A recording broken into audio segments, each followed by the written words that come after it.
창세기 18장 16절로 마지막 33절까지 한 절씩 교도하겠습니다. 16절 제가 먼저 읽습니다. 그 사람들이 거기서 일어나서 소돔으로 향하고 아브라함은 그들을 전송하러 함께 나가니라. 여호와께서 가라사대 나의 하려는 것을 아브라함에게 숨기겠느냐. 아브라함은 강대한 나라가 되고 천하 만민은 그를 인하여 복을 받게 될 것이 아니냐. 내가 그로 그 자식과 권속에게 명하여 여호와의 도를 지켜 의와 공도를 행하게 하려고 그를 택하였나니 이는 나 여호와가 아브라함에게 대하여 말할 일을 이루려 함이니라. 여호와께서 또 가라사대 소돔과 고모라에 대한 부르짖음이 크고 그 죄악이 심히 중하니 내가 이제 내려가서 그 모든 행한 것이 과연 내게 들린 부르짖음과 같은지 그렇지 않은지 내가 보고 알려 하노라. 그 사람들이 거기서 떠나 소돔으로 향하여 가고 아브라함은 여호와 앞에 그대로 섰더니 가까이 나아가 가로되 주께서 의인을 악인과 함께 멸하시려나이까. 그 성중에 의인 50이 있을지라도 주께서 그곳을 멸하시고 그 50의인을 위하여 용서치 아니하시리이까. 주께서 이같이 하사 의인을 악인과 함께 죽이심은 불가하오며 의인과 악인을 균등히 하심도 불가하니이다. 세상을 심판하시는 이가 공의를 행하실 것이 아니니까. 여호와께서 가라사대 내가 만일 소돔 성중에서 의인 50을 찾으면 그들을 위하여 온 지경을 용서하리라. 아브라함이 말씀하여 가로되 티끌과 같은 나라도 감히 주께 구하나이다. 50의인 중에 5인이 부족할 것이면 그 5인 부족함을 인하여 온 성을 멸하시리까. 가라사대 내가 거기서 45일을 찾으면 멸하지 아니하리라. 아브라함이 또 고하여 가로되 거기서 40인을 찾으시면 어찌 하시렵니까. 가라사대 40인을 인하여 멸하지 아니하리라. 아브라함이 가로되 내 주여 노하지 마옵시고 말씀하게 하옵소서. 거기서 30인을 찾으시면 어찌 하시려나이까. 가라사대 내가 거기서 30인을 찾으면 멸하지 아니하리라. 아브라함이 또 가로되 내가 감히 내 주께 구하나이다. 거기서 20인을 찾으시면 어찌 하시려나이까. 가라사대 내가 20인을 인하여 멸하지 아니하리라. 아브라함이 또 가로되 주는 노하지 마옵소서. 내가 이번만 더 말씀하리이다. 거기서 10인을 찾으시면 어찌 하시려나이까. 가라사대 내가 10인을 인하여도 멸하지 아니하리다. 여호와께서 아브라함과 말씀을 마치시고 적시가시니 아브라함도 자기 곳으로 돌아갔더라. 아멘.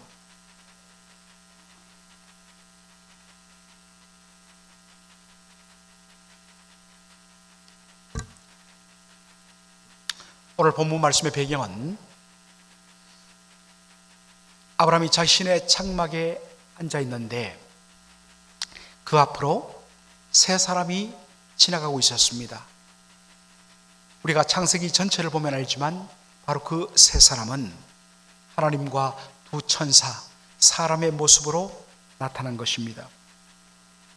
자, 이때 아브라함이 한 행동에 주목할 필요가 있습니다. 어제 본문이지만 창세기 18장 2절 보면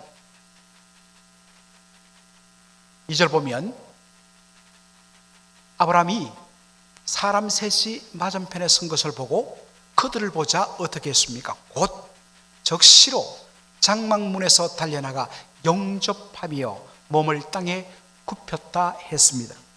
여러분들, 고대 근동지역 니얼 이스트, 소위 말하는 이 팔레스타인과 그 북쪽에 있는 땅들, 이 고대 근동지역에서는 어른이 그리고 더군다나 높은 주위에 있는 그리고 아주 부자인 사람이 달려가는 것은 굉장히 천박한 행동으로 여겨졌습니다. 이것은 어떤 의미에서는 우리 유교적인 문화를 가진 조선시대도 마찬가지죠. 팔자 걸음으로 걷는다, 비가 와도 천천히 걷는다, 그렇게 말하지 않습니까? 너무 허식이지만은 어쨌든 고대 근동에도 그런 문화가 있었습니다. 그런데 아브라함이 어떻게 합니까? 이 나이 99세, 이때 말씀의 문맥을 보면 나이가 99세 되는 그때인데, 그리고 수많은 수백 명의 종을 거느린 거부인데 아브라함이 어떡하죠? 달려갑니다. 우리로 말하면 버선발로 달려간다, 그런 표현을 쓰는 것이 적합할 것입니다. 그리고 영접하며 어떻게 영접했느냐? 몸을 땅에 굽혔다 했습니다. 여러분, 몸을 땅에 굽혔다는 이 말을 히브리 원어로 보면 이 단어는 하나님을 경배하고 예배할 때만 쓰이는 단어입니다. 하나님을 대하듯이, 주님을 대하듯이 그런 액션을 취했습니다. 그리고 창세기 18장 8절을 보면 어떡합니까? 그 사람들이 시원한 나무 그늘 아래에서 음식을 먹을 동안 아주 진수성찬을 차렸습니다. 그런데 그 나무 아래 모셔섰다 했습니다. 이것은 전형적으로 attending, 종이 바로 주인들이 식사를 할 동안 그 옆에서 바로 주인을 섬기는 그러한 모양을 보여주는 표현입니다. 아브라함이 이렇게 한 이유는 어디에 있을까요? 바로 사람의 모습으로 하고 나타난 저 세 사람, 저들은 범상치 않다, 사람이 아닌 어떤 영적인 존재라는 것을 직감했기 때문일까요? 그렇지 않습니다. 왜냐하면 히브리서 13장 2절이 그것을 보여주기 때문입니다. 다 같이 한번 읽어볼까요? 손님 대접하기를 잊지 말라. 이로써 부지 중에 천사들을 대접한 이들이 있었느니라. 누구를 가리키죠? 아브라함. 복수니까 아브라함과 그의 아내 사라가 음식을 준비했기 때문에.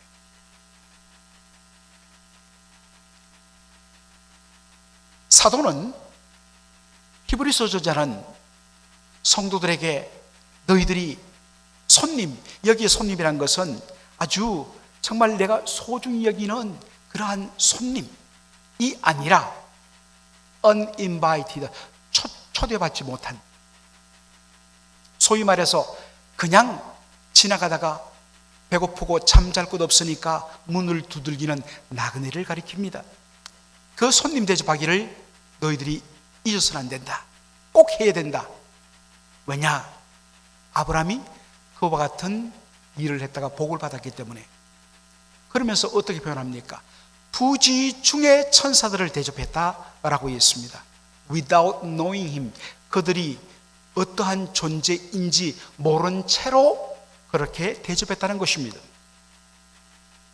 이 사람은 굉장히 중요한 사람이고 이 사람을 잘 대접하면 나한테도 되돌아오는 것이 있겠다 싶어서 하는 것이 아니란 것입니다. Without knowing it, 그것을 알지 못하고서 부지 중에 그랬다는 것입니다. 대화를 하면서 사람의 모습으로 자기 앞에 서 있는 이 세 사람이 여호와 하나님과 두 천사였다는 것을 그 다음에 직감하게 됩니다. 식사를 마친 후에 아브라함 하나님께서 두 천사를 소돔과 고모라로 보내시면서 아브라함에게 이야기합니다. 내가 아브라함에게 하려는 일을 숨기겠느냐 하면서 소돔과 고모라를 심판하겠다 말씀하십니다. 여러분, 소돔과 고모라의 심판, 무엇 때문일까요? 요즘 복음적이고 보수적인 교회들이 동성애를 반대하면서 가장 어떤 면에서는 좋은 예로 드는 것이 소돔과 고모라입니다. 왜 소돔과 고모라가 하나님 앞에 심판을 받았느냐? 동성애 때문이다. 사실 굉장히 난잡했습니다. 창세기 19장을 보면 그것을 알 수가 있죠. 제가 옛날에도 한번 소개한 적이 있습니다만 영어 단어를 보면 소도마이트라는 단어가 있습니다. 소돔이라는, 바로 여기 있는 소돔에다가 뒤에 ITE가 붙으면 누구누구 사람들을 가리키는 바로 전미어입니다. 소도마이트 하면 소돔 사람이란 뜻이죠. 이 first meaning이죠. 그런데 second meaning이 뭐냐? 소도마이트를 영어 사전으로 보면 두 번째 언어가 바로 동성애자, 호모섹슈얼을 가리키는 표현이다 라고 이야기합니다. 이 말은 무슨 뜻입니까? 그만큼 소돔 하면 동성애로 다이렉트리 연결된다는 것입니다. 사실이었습니다. 그런데 주목할 것은 하나님께서 바로 소돔과 고모라를 심판하신 이유를 말씀하시는 것을 봐야 합니다. 20절 다 같이 한번 읽겠습니다. 시작. 여호와께서 또 가라사대 소돔과 고모라에 대한 부르짖음이 크고 그 죄악이 심히 중하니. 두 가지를 구분합니다. 어떤 면에서 이것이 합쳐서 나온 것으로 봐도 무방합니다. 첫 번째로 소돔과 고모라에 대한 부르짖음이 크다. 여러분, the cry 영어로 번역되어 있는데 이 부르짖음이란 이 말의 히브리 원어를 보면 바로 자크란 단어를 쓰는데 이 자크는 언제 쓰느냐? 이 단어가 구약 성경에서 쓰여질 때는 부당한 노동 착취를 당한 사람들이 억울해서 한 달 내내 정말 뼈 빠지게 아침부터 저녁까지 수고했는데 주인이 떼먹어버린 겁니다. 100을 받아야 됐는데 10만 주고 꺼지지 않아? 하고 내쫓아버리는 겁니다. 부당한 노동 착취죠. 그때에 억울함을 토로할 데는 없고 세상 법정도 받아주지 않고 그래서 이 억울함을 하늘에 대고 부르짖으며 하소연하는 그때 쓰는 단어가 뭐냐? 자크란 말입니다. 하나님께서 뭐라고 이야기하십니까? 소돔과 고모라에 대한 부르짖음이 너무나 크다. 내 앞에 상달되었다. 이 말은 무슨 뜻이냐? 소돔과 고모라 창세기 13장에 보면 정말 여호와의 동산 같고 애굽 땅 같이 풍요와 번영으로 넘치는 그 모습이었는데 그런데 그 풍요와 그 화려함과 문명의 발달이 무엇에 기초했느냐? 가난하고 억울한 수많은 사람들을 노동 착취하고 그들을 쥐어짜서 그 부의 바탕에서 누린 화려한 문명이었고 그리고 여러분 어디든지 그렇습니다. 바른 윤리적인 기준에 근거한 소명에 근거한 부가 아니면 그렇게 생긴 부는 반드시 향락과 타락과 음란으로 빠져들게 되어 있습니다. 돈이 넘쳐나니까 그것도 정당한 노동에 의한 그러한 부가 아닌 가난하고 연약한 사람들을 짜내고 착취해갖고 생긴 그 부 주체할 수 없어서 자연스러워 뭐로 흘러갑니까? 성적인 쾌락과 향락으로 빠져들 수밖에 없습니다. 그래서 부르짖음이 크고 그들의 죄가 너무 중했다는 것입니다. 우리가 이 사실을 무시한 채 소돔과 고모라 동성애지 그래서 멸망당했지 맞아요. 결과적으로 맞아요. 그러나 그 시작을 무시해서는 안 됩니다.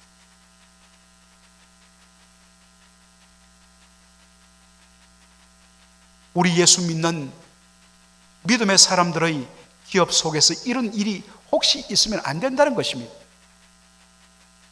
겉으로는 충성하고 헌신하고 헌금 많이 하는데 그 노동 현장에서는 정말 그분이 그 예수 믿는 신실하다고 하는 그분의 일투에서 밑바닥에서 노동자들이 착취를 당하고 수탈을 당하고 그것으로 11조하고 그것으로 교회 헌금하고 그것으로 선교지에 교회를 지어본들 무슨 소용이 있어요? 하나님 연락 안 하십니다.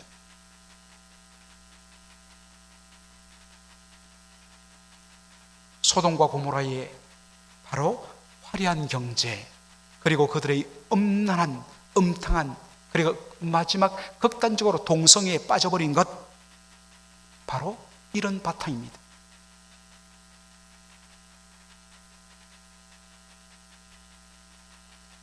오늘 현대 미국의 모습을 보여주는 모습이기도 합니다.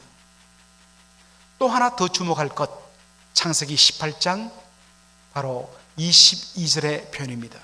다 함께 한번 읽어보겠습니다. 그 사람들이 거기서 떠나 소돔으로 향하여 가고 아브라함은 여호와 앞에 그대로 섰더니 라고 했습니다. 하나님께서 두 천사를 소돔과 고모라로 보내십니다. 두 눈으로 똑똑히 봐라. 그리고 그것이 그들의 죄를 다시 한 번 더 확정해라. 왜 두 명의 천사인가? 하나님께서 심판할 때 두세 사람의 정인이 없으면 하나님은 심판하지 말라고 그랬어요. 이미 하나님께서 다 보셨지만 최종적으로 심판을 선언하기 위해서 두 천사를 보낸 것입니다. 말씀이 하나하나 의미가 있어요. 그 두 사람을 보내신 후에 그 다음 모습입니다. 아브라함은 여호와 앞에 그대로 섰더니, Abraham remained standing before the Lord. 주님 앞에, 여호와 앞에 그대로 계속해서 서 있었다라는 말씀입니다. 여러분, 이 표현도 우리 성경이나 영어 성경을 읽으면 그냥 서 있는 것입니다. 그러나 여기에 바로 하나님 앞에 섰다는 이 말은 구약 이 히브리에서는 하나님 앞에 서서 기도할 때, 하나님 앞에 서서 다른 사람들을 위하여 기도할 때, 이른바 중보 기도할 때 쓰이는 표현입니다. 하나님을 가로막고서 하나님 들어주십시오 라고 하나님 앞에 기도하는 자세란 것입니다. 흥미로운 점은 이 구절을 기록한 바로 옛날 사본들, 다 옛날에는 손으로 뺏겨 써서 성경을 뺏겨서 또 옮기고 또 그 다음 사람이 뺏겨서 또 다른 사람에게 전해주고, 그러다 보니까 수많은 필사 사본들이 굉장히 많이 존재하는데, 어떤 사본에는 창세기 18장 22절에 이 노란색으로 되어 있는 저 부분을 이렇게 기록한 사본도 있다고 학자들은 이야기합니다. 여기 보면 아브라함이 여호와 앞에 그대로 섰더니 라고 되어 있는데, 어떤 사본에는 반대로 그러나 여호와께서는 아브라함 앞에 그대로 여전히 서 계셨더니 라고 되어 있습니다. 하나님과 아브라함의 위치가 바뀌어 있어요. 많은 학자들은 이 사본의 바로 가치를 중요하게 여깁니다. 그래서 어떤 학자는 이렇게 해석합니다. 저도 참 가슴이 감동이 되는데, 사실은 아브라함이 여호와 앞에 서서 하나님을 가로막고 하나님 심판하시면 안 됩니다 라고 부르짖는 것이 아니라, 도리어 하나님께서 아브라함을 붙들고 아브라함아 그대로 가면 안 돼, 그대로 있어서는 안 돼, 소돔과 고모라 이 사람들을 위하여 너 나에게 기도해야 되지 않느냐? 하나님이 아브라함 앞을 가로막고 아브라함에게 간청했다는 것입니다. 따라서 아브라함이 하나님 앞에 소돔과 고모라를 향하여 우리가 읽은 대로 하나님 이래도 심판하시겠습니까? 이렇게 있는데도 심판하겠습니까? 라고 그득그득 부르짖던 것은 하나님께서 아브라함에게 소돔과 고모라를 위하여서 그 속에 있는 롯을 위해서라도 네가 나에게 기도해야 되지 않느냐? 하나님의 간청에 대한 바로 응답으로 아브라함이 요 앞에 서서 하나님 앞에 기도했다라는 것입니다. 여러분, 사실은 이것이 더 옳습니다.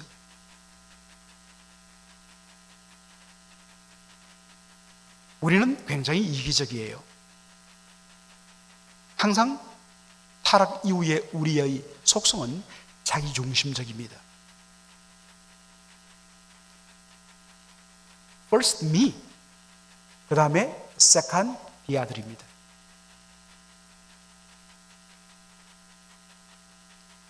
그런 우리가 다른 사람들을 위하여 먼저 기도할 수 있는 것 쉽지 않습니다. 이것은 하나님께서 우리의 마음의 거룩한 양심의 가책과 하나님께서 우리의 심중을 흔들어서 너 다른 사람을 위하여서 먼저 기도해야 되지 않겠느냐? 하나님께서 개입하지 아니하시고 성령께서 우리의 마음을 그렇게 터치하지 아니하시면 우리는 언제나 first me입니다.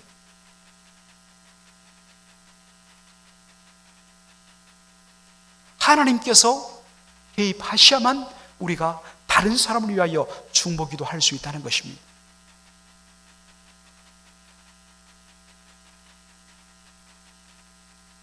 자, 아브라함이 하나님 앞에 기도하죠.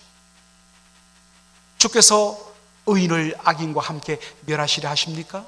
그 성중에 의인 50명이 있을지라도 주께서 그곳을 멸하시고 그 50의인을 위하여 용서하지 않고 함께 다 죽이시려 하겠습니까? 그러면서 그가 뭐라고 이야기합니까? 주께서 이같이 하시면, 의인을 악인과 함께 죽이신다면 이것은 부당한 일입니다.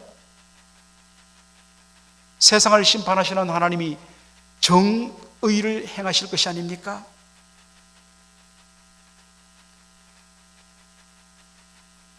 여러분 잘 보시기 바랍니다. 아브라함의 중보기도의 배후에는 물론 핏줄이 당기죠. 아브라함의 마음속에는 롯에 대한 염려와 생각이 가득했습니다. 그런데 그의 기도 어디에도 아브라함을 롯을 위하여 살려주셔야 되지 않겠습니까? 라고 한 적 없습니다. 아브라함의 기도의 내용은 철두철미하게 하나님의 공평과 정의에 대한, 하나님의 정의에 대한 열망 때문입니다. 하나님께서 그냥 싸그리 다 심판하시면 하나님의 공의로우심, 하나님은 공의로우심, 그 하나님의 하나님 되심을 어떻게 세상이 알 수가 있겠습니까? 하나님의 공의가 심판되기 때문에 하나님, 의인과 악인을 함께 죽일 수는 없습니다. 한 번 더 하나님 살펴주십시오라고 기도한 것입니다. 그렇게 기도하면서 오늘 읽은 대로 아브라함이 50명에서 출발해서 45명, 40명, 30명, 20명, 마지막에는 10명까지 숫자를 내리면서 의인 10명이 있어도 하나님 소돔과 고모라를 심판하시겠습니까? 라고 묻습니다.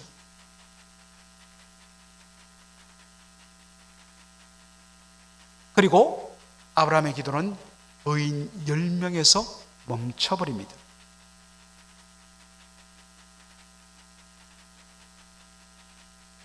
설마 의인 10명은 있었겠지. 그 어마어마한 사람들이 사는데 설마 의인 10명 없을까?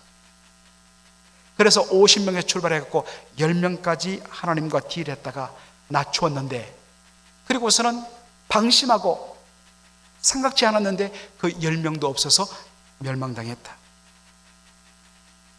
그래서 어떤 분들은 아브라함을 탓합니다. 아브라함 더 내려야지. 5명, 아니 1명이라도 있으면. 그런데 아브라함이 방심하고 10명에서 멈췄다. 아브라함을 탓하는 사람도 있어요.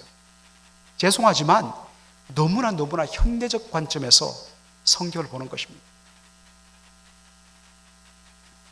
왜 아브라함이 의인 10명까지 구하고 멈췄느냐? 이것은 고대 근동지역의 바로 공동체 개념 때문입니다. 고대 사회에서 성인 남자 10명은 한 공동체 커뮤니티를 형성하는 기초 단위입니다.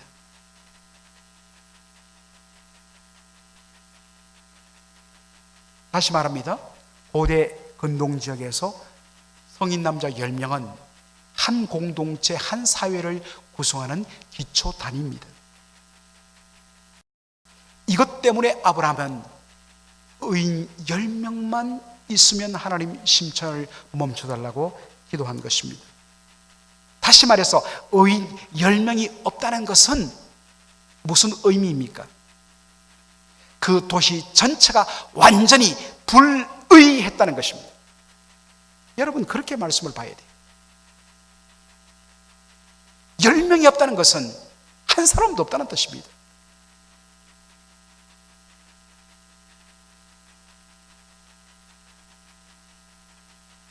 예레미야 5장 1절을 보면 하나님의 탄식이 놉니다. 너희는 예루살렘 거리로 빨리 왕래하며 그 넓은 거리에서 찾아보고 알라. 너희가 만일 공의를 행하며 진리를 구하는 자를 한 사람이라도 찾으면 내가 이 성을 살리라. 예루살렘 거리로 빨리 왕래하며 그 넓은 거리를 찾아보라. 이 말은 뭐냐? 예루살렘에 있는 수백 개, 수천 개의 모든 크고 작은 길뿐만 아니라 골목골목까지 다 뒤져서 찾아보라는 것입니다.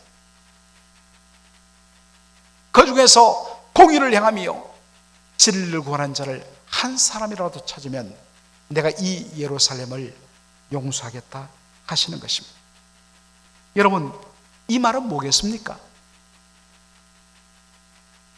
이 말씀의 의미는 뭐겠습니까? 그렇게 열심히 찾다 보면 길거리에 바늘 하나라도 찾듯이 한 사람 찾을 수 있을 것이다 해봐라, 그 뜻입니까? 아니에요. 이 말씀의 의미는 예루살렘에 그런 사람 한 사람 찾을 수 없다라는 것입니다. 그만큼 부패와 타락으로 가득 찼다는 것입니다. 하나님 보실 때에 우리 교회는 과연 그런 의의를 찾을 수 있을까? 여러분, 다른 사람 판단하지 마세요. 자신에게 질문하십시오. 나는 과연 하나님 보시기에 공의를 행하며 진리를 구하는 바로 그 의인 한 사람인가?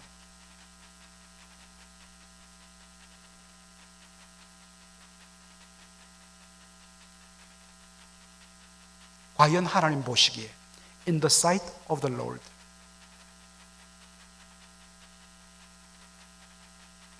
자신 있게 말할 수 있는가? 그리고 다른 사람을 위하여,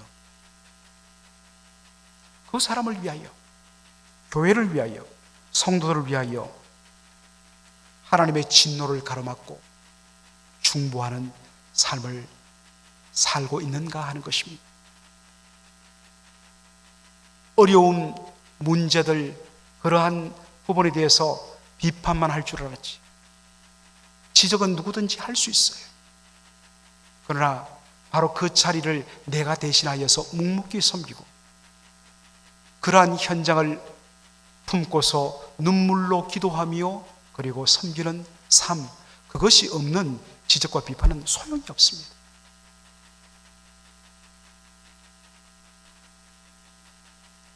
다른 이들을 위하여 하나님을 가로막고서 하나님, 저들을 심판하기 전에 내 기도 들어주지 않으시면 저를 먼저 짓밟고 가세요. 이것이 standing before the Lord, 주님 앞에 서서 기도하는, 중보하는 사람의 자세입니다. 오늘 하나님께서는 바로 그러한 우리가 되기를 위하여 간청하고 있습니다.